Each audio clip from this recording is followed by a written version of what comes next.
Journalist Sheila Wilson, a correspondent with the CDD Journalists Institute, was chased by soldiers and had a cell phone confiscated while live streaming protests in a public space.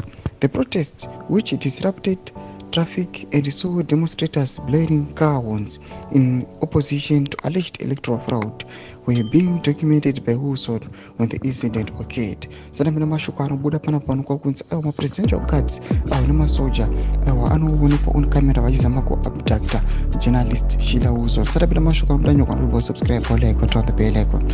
Tipina panapa anodanyora chiti eyewitness accounts and footage show that Wilson was reporting on the unrest when members of the presidential guard approached her and forcibly searched her equipment.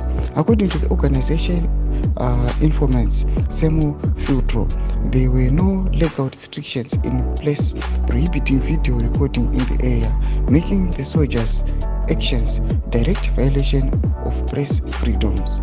Ndo mashoko anayo achinogona pana vakomana vemzimu aya vachiprovide mapictures amuri kuona muvidhio ayo muchiona kuti aiwa it is true zviri kuitika paground. Vanoposta this post pamusoro pax vachinzi this is the exact moment when the presidential guard confiscates Sheila Wilson's phone as she reports on protests that paralyzed the traffic and blared horns from 12 to 12:30.